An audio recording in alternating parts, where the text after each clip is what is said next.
বিয়ের পরে মেয়েদের জীবনে সবচেয়ে কঠিন কাজ কি বলেন তো? শ্বশুরবাড়ির মানুষের মন জয় করা। ঠিক বলছি তো? এত খাটাখাটনি এত কিছু করার পরেও দিন শেষে আপনার জন্য নিজের বদনাম ছাড়া আর কিছু কপালে জুটবে না। এটাই নিয়তি, মেনে নিতে হবে, কি করার নেই। মেয়ে তো, সহ্য করো, ধৈর্য ধরো, এটাই বাস্তব। আর করার বউ মানুষ তো, সংসারে আবার উঁচু গলায় কথাও বলা যাবে না, উচিত কথাও আপনার বলা যাবে না, ওটাও আপনার জন্য অপরাধ, দণ্ডনীয় অপরাধ। বাড়ির বউদের নিজের করে কোনো কিছু পাওয়ার থাকে না, নিজের করে কোনো কিছু সকাল রাত পূরণ করার থাকে না, এগুলো বাড়ির বউদের থাকতে নেই। যে বাবা মা আপনাকে ছোট থেকে বড় করে 18 বছর পর্যন্ত মানুষ করে অন্যের ঘরে তুলে দেওয়ার পরেই তার দায়িত্ব কিন্তু শেষ হয়ে গেছে শ্বশুর বাড়ির লোকজনের কাছে। কেন বলেন তো? আপনি তো পর হয়ে গেছেন, তাদের জন্য আপনার কোনো কিছু করা যাবে না, কারণ তারা তো আর আপনার না, শ্বশুর বাড়ির লোকই আপন। বিয়ের আগে বাবা মা আপন থাকলেও বিয়ের পরেই কিন্তু বাবা মা পর হয়ে যায়।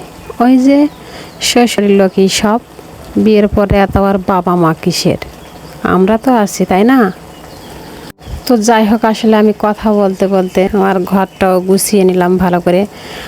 আর এদিকে দেখতে পাচ্ছেন এই যে ইরার বাবা রোজার জন্য বাজার করে নিয়ে আসছে। তো এগুলো আমি এখন বের করেছি, কারণ আজকে আমার হাতে সময় নেই যে এগুলো আমি ভালোভাবে গুছিয়ে নেব। কারণ আমাদের গ্রামে অনেক থাকে, মানে সব দিন চাইলেও সব কিছু নিজের ইচ্ছে মতো করে ওঠা যায় না আর কি। এই জন্য এগুলো আমি আজ ব্যাগ থেকে নামিয়ে এইভাবে গামলাতি করে রেখে দিচ্ছি। পরের দিন হয়তো এগুলো আমি ভালো করে গুছিয়ে নেব। সাথে ইরার বাবা একটা মুরগিও নিয়ে আসছে, তো মুরগিটা আমি অফ ক্যামেরায় কেটে নিয়েছি। আর যেহেতু আজ রাত থেকে তো মানে ভাত নিতে হবে, তো সেজন্য আমি মুরগিটা রান্না করব আজকে। আর আমি ভিডিওটা কালকে করেছিলাম কিন্তু এডিট করতে পারিনি, তো যার জন্য আজকে ভিডিওটা আমাকে ছাড়তে হচ্ছে।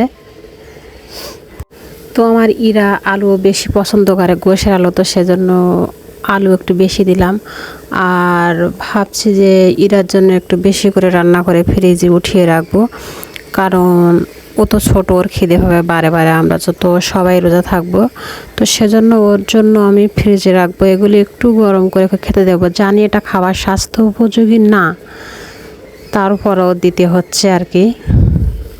আর ইরা এমনিতেই একঘেয়েমি কোনো কিছু খেতে চায় না, মানে একটু পরিবর্তন করে দিলে, পাল্টে পাল্টে দিলে ওর খাওয়ার চাহিদাটা একটু বেশি হয়, আমি দেখছি এটা আর কি। তো জাস্ট এটা কাল সকাল পর্যন্ত আমি ওকে খাওয়াতে পারবো, আর তার বেশি দেবো না, অন্য কিছু করবো ওর জন্য আমি। তো এই যে মশলাগুলো আমি খুব ভালোভাবে কষে নিয়েছি। মাংসের যে মশলাগুলো দেন সাধারণত সেটাই আমি আর গ্রামীণভাবেই রান্না করছি, কারণ আমি সব সময় চুলায় গিয়ে রান্না করে উঠতে পারি না, কারণ চুলায় রান্না করতে গেলে অনেকটা সময় লাগে। গ্যাসে রান্না করার একটা সুবিধা কি, মানে আঁচ কম দেখিয়ে যখন যা ইচ্ছা মনে হয় যে কাজ করবো সেটা করে নিতে পারি, কিন্তু চুলায় রান্না করতে গেলে এটা আবার হয়ে ওঠে না।